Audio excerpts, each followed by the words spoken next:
Yeah, Look at that's that. him right there. Yeah. Look at that. That's fucking insane. Oh, he looks young. He is I don't young. think he's that old. Okay, He is he young. looks young. I think he's like maybe 30 or something. Damn. It's nuts. Yeah, he is. Gigantic dude. 6'8", 385. What the fuck? What the fuck? Now, imagine if he wanted to fight MMA and they're like, well, sir, you've got to lose 110 pounds. Fuck off. That's crazy. Fuck you. Okay, Let him hold fight. on. Hold on. Think about this. Look at that. You're That's the, you're, crazy. you're the heavyweight that they want to put him against. Yes, there's a weight class.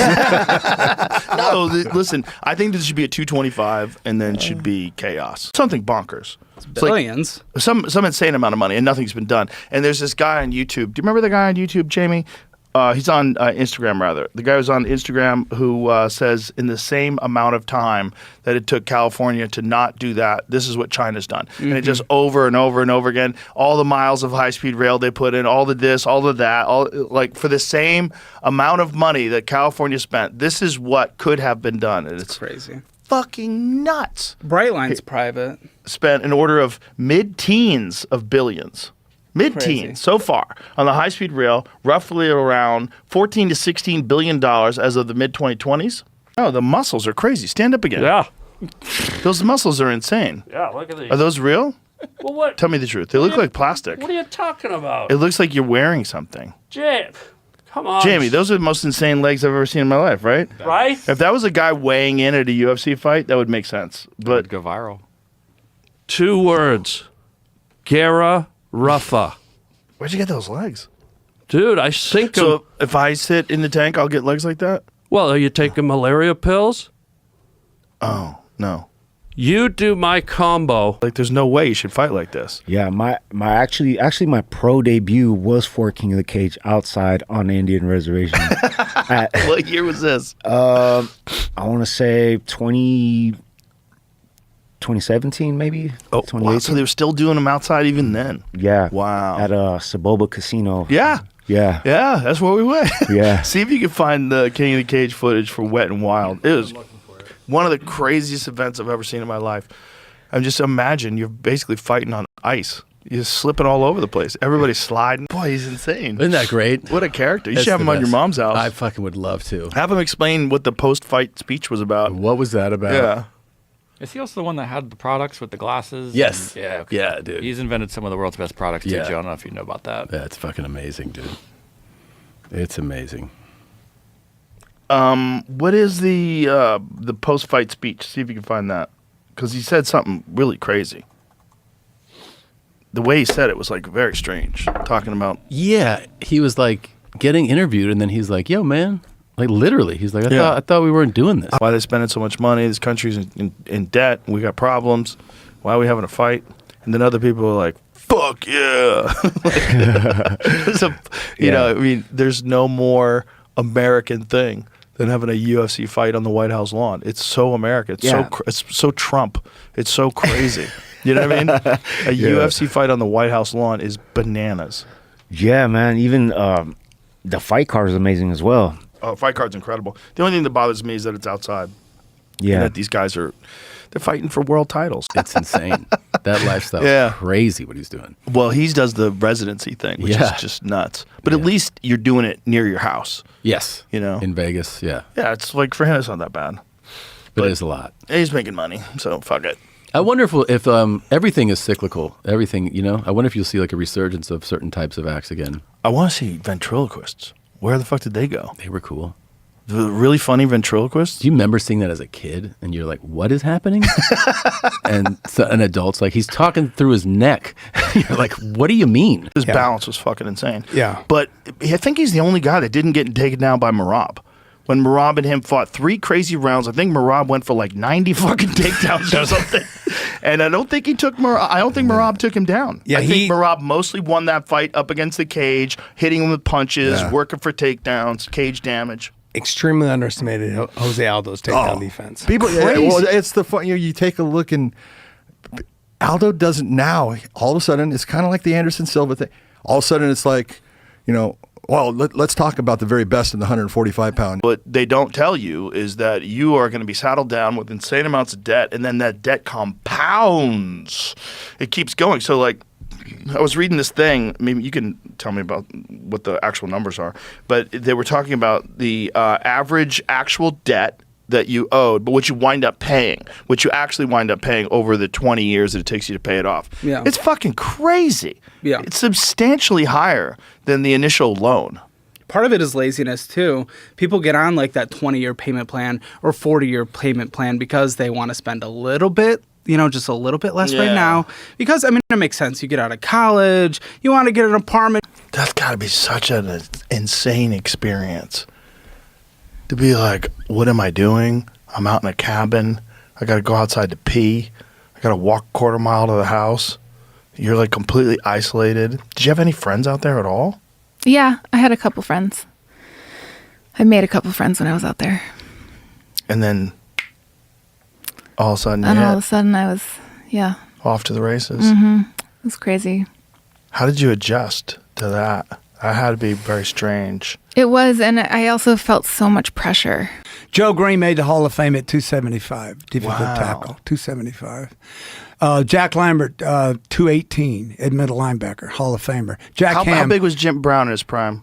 Jim Brown, I never played against Jim Right, Brown. it was before your time, but how big was Jim Brown? Probably, 220, maybe 215. Isn't that crazy? Yeah. So I always say, size-wise, we can't do it. And then, of course, if you want to really get into it, then talk about money and stuff like that. But Right. size-wise. Now, I will say this.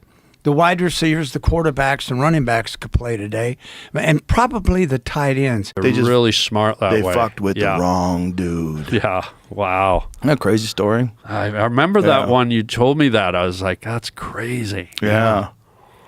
Wow. Yeah, they're everywhere now. They're in Coyotes are everywhere. Everywhere. Yeah. Oh, yeah. They're really cool too. Coyote America, that book by Dan Flores, the same guy who wrote Bison Ecology, Bison Diplomacy. He wrote this amazing book about coyotes where he explains like why they're everywhere. Because gray wolves and coyotes don't breed, but red wolves and coyotes do. The insane life experience to be able to see all those different crime scenes and witness all that. And what happened was that I happened to pick a field that journalism, I thought, and so did Hunter. One of the things we became friends. We were both poor kids, and we both dreamed of being novelists. You mean Hunter Thompson? Yeah, Hunter Thompson. And the way that we chose to begin that was by doing journalism, because no one made a living writing novels, and we both had to make a living. That's insane. Yeah, well, there's a lot of villages there, and then there's also typhoons.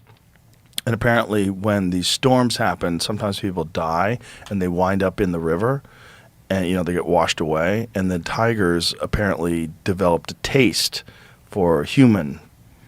And then there's also this thought about the water. The water is not fresh.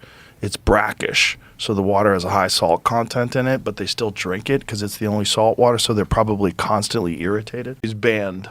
Or he was not invited or whatever. But even if you're not invited, shouldn't you be able to go to the fan area?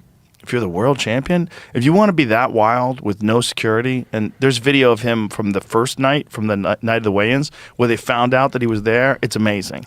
Because he was wearing a hoodie the entire time, and someone told him he's got to take off the hoodie, and he's like, I can't, listen, it's going to be a problem. And as soon as he takes off the hoodie, everybody goes, let's fucking start chicken! Ah! And then he's just surrounded by bros. Hilarious. Just getting hugged to death. He asked some dude asked him to leg kick him, so Sean leg kicked some kid. Crazy. World champion fucking kicking some kid. It's all fake because it doesn't make any sense when you have two sides of the aisle. They are fighting about everything. They cannot agree on anything. Abortion, gay identity politics, immigration, building the wall, guns, foreign policy, healthcare. They are fighting each other tooth and nail about a single item except Israel. It's 100%, always. So it tells you this is fake. This is just like two people giving us this is like WWE. This is a political WWE, and there's one master who's controlling them. And then when it comes to let's send Israel $30 billion of weapon, they all sign. It is crazy. March 26, 1968. Wow. And then there's a recording of the concert too. So you can listen to the recording from the Yeah, and I was concert? trying to get in here. There's an article from his legendary trip to Cleveland. Wow. But this was like paywalled, so I couldn't get all the stuff behind it. Wow, man. He was the nicest guy. I can imagine. Yeah, very nice guy. Just laid back. Well, he was just insane. One of a, not even one of a generation. One of one talent. I mean, to this day, if you ask most guitarists, who's the greatest guitarist of all time, it's Jimi Hendrix. Is it provenly fake? How like it? Or you just think it's fake? No, I know it's fake. I made a video about this, and everybody was commenting about this is a crisis actor. Well, how is this guy there on October 7th and at the Bondi Beach thing when that happened? That's crazy. Coincidence. That's insane. Yeah, coincidence, man. Well, Bassem, thank you, man. This has been fun. Oh my God, thank you so much. Yeah, my pleasure, man. Thanks for coming out. I really appreciate it. I really enjoyed it. So much. We'll link all your stuff below. Please, thank you so much. What is it? You have a YouTube channel, right? I have a YouTube channel, but I'm mostly active on Instagram. That's Instagram. my thing. @Bassem. Perfect. We'll add it all below. Thanks again, bro. Thank you. Lifting insane weight. Yeah, and just based off of that information that I see there, I already know. Click on that one that you got your, the fucking size of this guy. Yeah. That is so crazy. Explosive jumps. Yeah. And the crazy thing about him is he's not competing in anything. Right. But I think that this is a guy who's just going to show up, whether it's in anything. He gets to pick. And he's probably going to show up at like a world level. Like anything like what? Besides I'd say anything, wrestling? whether powerlifting, right, strongman. I'd be terrified if he even got to like blue belt in jiu-jitsu. Oh my God. That's insane, Joe. That's fucking insane. I love you, that you're Zombo and shit, but I wanted to watch. Nah, I want to watch a lot of I things. want to see what it too. looks like because it's kind of crazy. They're going to take your knee, take a slice out of your patella tendon along with a chunk of bone and a chunk of bone for your kneecap, and then they screw it back in place. I'm like, this is crazy. I want to watch. Held up.